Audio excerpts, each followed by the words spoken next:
চৈতন্য মহাপ্রভুকে প্রণাম জানিয়ে একটি ব্যাখ্যা হয়তো এই সমাজে আসব। কেন সমাজে এসেছি হয়তো প্রাণী হিসেবে, তাতে হয়তো দণ্ড পেয়েছি, কিন্তু এক অদ্ভুত রহস্য সেই চৈতন্য মহাপ্রভুর ওটি সময়ের কালে, সেটা হয়তো নির্ধারিত সময়, সে সময় ছিলেন চৈতন্য মহাপ্রভু বিলীন হয়ে গেলেন। তা কিন্তু সমাজে কিছু সেটা আজকে শুনি সে কোনটা সত্য, কিন্তু তিনি চৈতন্য মহাপ্রভু আর তিনি হয়তো বিলীনই হয়েছে, তিনি বিলীনই হয়েছে। কারণ যারা ধর্মের সাশ্রয় নিয়ে আসে জানবেন, তাদেরকে সমাজ মারার কোনো রকমভাবে তাকে যদি সমাজ তাকে দেহত্যাগ করতে চায় তাহলে তাকে পারবে না। কেন? তিনি ঈশ্বরের নামে এসেছে, ঈশ্বরের নাম করণ করে এসেছে, আর এসেছে হয়তো বাল্যকাল তিনি কাটিয়ে দিয়েছেন, আর সমাজ তার বিপরীত হাঁটছে, কিন্তু কখনোই তাকে এই সমাজ তাকে হয়তো দণ্ড দিতে পারবে, কিন্তু তার মৃত্যু কখনোই দিতে পারবে না। কারণ এই সমাজে আমি হয়তো বহু সময় কাটিয়েছি, আর আজও বহু পথ ঘুরি এক অন্ধের মতন। পথে যখন যাই তখন এক অন্ধের মতন পথে ঘুরি, আশপাশে বহু কিছু একটি ঝড়ের মতন উড়ে যায়, কিন্তু পথটা আমি চরণ ধরে চলে যাই। হয়তো একটি সময় আমি বাল্যকাল, সে সময় সেবা করেছি, আর এক বাল্যকাল এলেন, তখন হয়তো শিলানারায়ণ উদ্ধার করেছিলাম।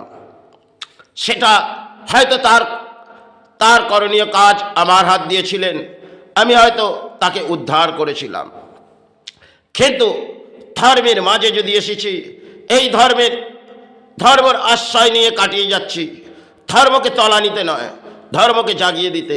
কিন্তু আজকে সমাজে দেখব ধর্ম নিয়ে হয়তো চিৎকার হয়, কিন্তু প্রচার চলে। আর দেখবেন চৈতন্য মহাপ্রভুর একটি অদ্ভুত যেন ইতিহাস আজও রয়ে আছে, কিন্তু সেটা সময় ক্ষেত্রে তিনি হয়তো বিলীন হয়েছিলেন, কিন্তু তারা প্রাণী হিসেবেই এসেছেন, হয়তো গুরু নামের মাঝে এসেছেন, তাই তিনি এসেছিলেন এই বাংলার মাঝে, তিনি মহাপ্রভু। আর সারা সাধনার মাঝে আসে, হয়তো সমাজ তার পরিণাম কিছু দেয়, এটা ঘটতে পারে, কিন্তু তাকে হয়তো দণ্ড দিতে পারে, তার মৃত্যু কখনোই দিতে পারে না। আসা যাক, একটি সময় 93 একটি বিস্ফোট আমি জীবনের মাঝে দেখলাম। 93 দাঙ্গা, সে সময় বহু প্রাণ হয়তো শহীদ হয়েছে সে সময়, কিন্তু প্রাণী মেরে দেবার প্রকল্প হয়তো কিছু প্রাণী করেছিলেন। আবার 2003 এক বিস্ফোট, সেটি রাখা হলো। বেশ কিছু সময় আমি যে গাড়িটিতে রাখা হলো, আমি সে গাড়িতে বেশ কিছু সময় কাটালাম, যা তো সরে গেলাম, বিস্ফোটটি যেন অসাধারণ ঘটে গেল, বহু প্রাণ হয়তো মৃত্যুর মুখে ঢলে পড়লেন। কিন্তু দেখুন, এক অদ্ভুত রহস্য করুণাময়ী চায় গুরুর, কিন্তু তাকে হয়তো মৃত্যুর জায়গায় তিনি ছিলেন, 30 সেকেন্ডের মধ্যে তিনি সরে গেলেন, আর বিস্ফোটটি ঘটে গেলেন। এটা এক অদ্ভুত রহস্য।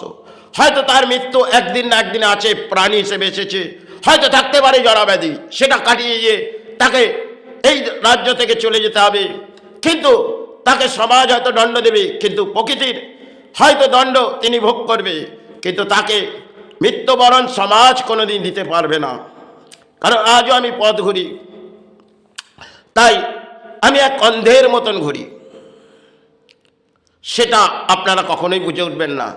কিন্তু পথ হয়তো মাকে জানিয়ে, গুরুকে জানিয়ে কিছু সময়ের জন্য পথে অসুস্থতার মাঝে বহু পথ হয়তো একটা সাইকেল নিয়ে রওনা করি, দুটি কান বেহরা, আর যখন পথটি চলি তখন কোথায় কি আছে না আছে, কোথা দিয়ে কি আসছে যাচ্ছে, কোনো কিছু চিন্তা মাথার মধ্যে নেই। হয়তো কখনো কোনো গানের মাঝ দিয়ে শুনছি আর আশপাশ দিয়ে কিছু বেরিয়ে যাচ্ছে, এটাই হয়তো জীবনে কাটছে। কিন্তু যেটা আমি ইউটিউব জগতে মহাপ্রভুর সেটা অসাধারণ ব্যাখ্যা যারা করে যাচ্ছেন, সেটা আমার মনে হয় গ্রহণযোগ্য নয়। কারণ সেটা তিনি এই চৈতন্য মহাপ্রভু হয়তো তৈরি এসেছিলেন এই সমাজকে জাগাতে। সে সবাইয়ের ক্ষেত্রে সে সবাই এসেছিলেন তিনি মহাপ্রভু, তাই হয়তো তিনি সে চরণে বিলীন হয়েছেন। কারণ সারা ধর্মের মাঝে আসে, তারা হয়তো কিছু দণ্ডভোগ করে, কিন্তু তাকে সমাজ কখনো দণ্ড দিলেও তার মৃত্যু কখনোই দিতে পারে না। কেন তিনি ঈশ্বরের সাধনার মাঝে আসে, তাকে ঈশ্বর আঁকলে রাখে, এটা জানবেন। যতই দুঃখ দারিদ্রতার মাঝে তার জীবন থাকতে পারে, প্রাণী হিসেবে এসেছে। কারণ দারিদ্রতা থাকলে, দুঃখ থাকলে তাতে কিছু ভাবলে চলবে না। কারণ তিনি সেবা আবির্ভাবের মাঝেই কাটিয়ে যাবে, চাই ঈশ্বরের নামে আবির্ভাবের তিনি কাটিয়ে যাবেন। এটাই তো তার কর্মের খেলা হবে। ঈশ্বর আপনাকে দেখছে আপনি কোন রাস্তার মাঝে হাঁটছেন, তিনি সর্বসময় আপনার সাথে আছে, আপনি কখনোই ভাববেন না। আপনি যে পথেই যান না কেন, হয়তো তার সেবা ছেড়ে যাচ্ছেন, সে যেন তো আপনার পথ আঁকলে রেখেছে। এই ধরনের তিনি আপনাকে আঁকলে রাখে, জানবেন সমাজ তাকে মৃত্যুদণ্ড কখনোই দিতে পারবে না। হয়তো আপনি মা মা করে চিৎকার করছেন, পথে যাচ্ছেন, মা কিন্তু আপনার সাথে গেছে। যে সন্তান তিনি তো অন্ধের মতন পথ চলছে, আমায় যেতে হবে, তিনি কিন্তু সেই পথেই আছে। আপনি ভাবছেন তাকে বসস্থানে রেখে গেছি, কিন্তু না, তিনি আপনার সাথেই ঘুরছে, এটা জানবেন। কারণ তিনি সর্বসময় আপনাকে আঁকলে রেখেছে। যদি আপনি ঈশ্বর নিয়ে কাটিয়ে যান, হয়তো আজকে ধর্ম সেটা তো আজকে একটা লড়াই, আর ধর্মের মাঝে হয়তো আসলে সেখানে সমাজ পরিণাম গ্রহণ করবেন না। কিন্তু সাধনা যারা করে গেছেন, তারা অপূর্ব সাধনা করে গেছেন। আজ হয়তো সে সময় নয়, কেন এই বাংলায় বর্তমান যে সময় সাধনার জায়গা নয়, কারণ সাধনা ভেঙে পড়েছে। কারণ আজকে সাধনা যারা করছে তারা অর্থের জন্যে। কারণ দেখবেন কিছু তান্ত্রিক কিছু সৃষ্টি হয়তো হয়, আর কিছু জ্যোতিষশাস্ত্র তারা বহু কিছু ব্যাখ্যা বলেন, কিন্তু সেক্ষেত্রে সারা সাধনা নিয়ে আসবে তারাই সমাজকে থেকে অর্থ নিয়ে নয়। হয়তো জীবন দানপত্র, জীবনে দুঃখ দারিদ্রতা থাকবে, তিনি কিন্তু মা মা করে চিৎকার করে যাবে, চাই গুরু গুরু করে। হয়তো জীবনে ব্যাধি থাকবে, তিনি কাটিয়ে যাবে। কিন্তু এই বাংলা কোথায় নেমে এসেছে আর কোথায় এই বাংলা তলানিতে চলে গেছে। যাই হোক, যেটুকুন বললাম এটা আপনারা গ্রহণ না করতে মানেন, কিন্তু লড়াই হয়তো প্রাণী বেঁচে থাকতে গেলে করতে হয়, তার জন্যে কিছু অর্থের প্রয়োজন হয়।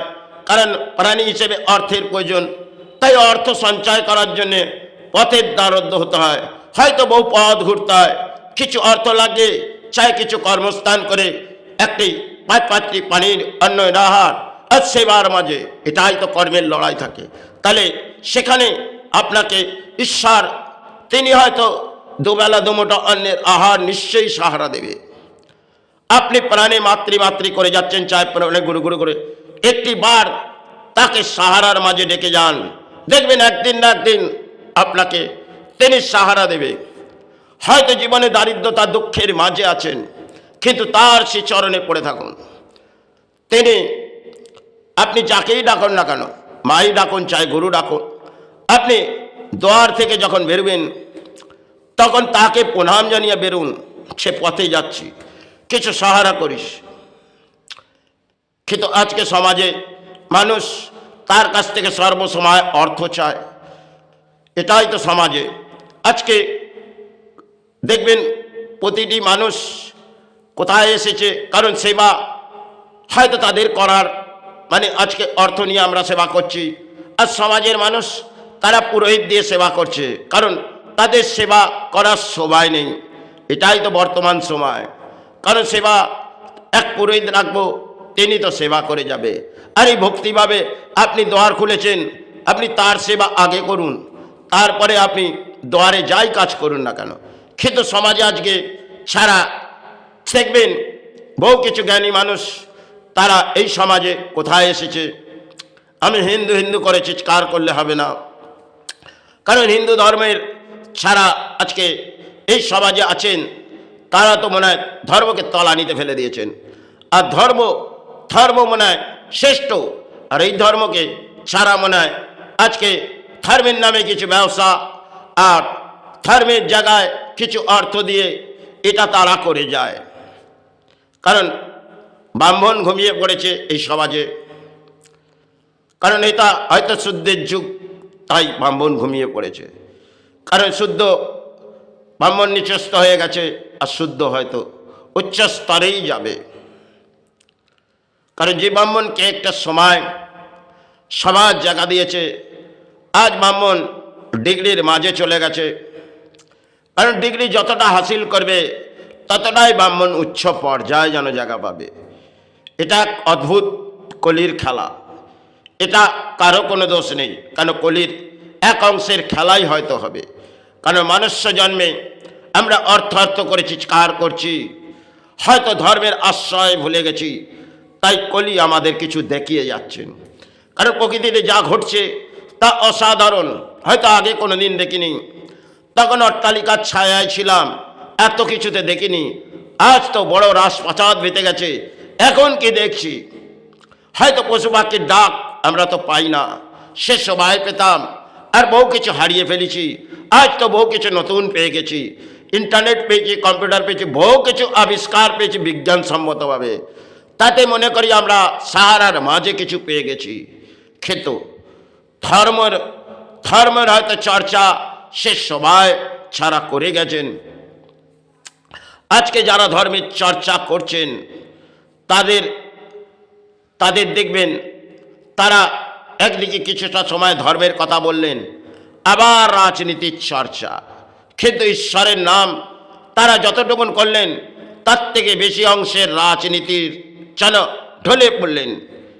আপনি যখন ধর্মের মাঝে আছেন আপনি ওকে ছাড়ুন, ওটা ধর্ম নয়। যদি আজকে দেখবেন বাংলায় ব্রাহ্মণ থেকে আরম্ভ করে সকল প্রাণী যেন ধর্মের মাঝ থেকে সরে যাচ্ছে রাজনীতিতে।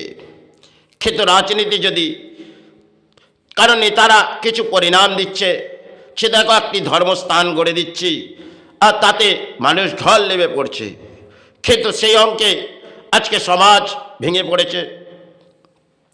তাই সে চরণে মহাপ্রভুকে প্রণাম জানিয়ে আর ভারতবর্ষের সমস্ত গুরুকে প্রণাম জানিয়ে আমি কিছু ব্যাখ্যায় এলাম।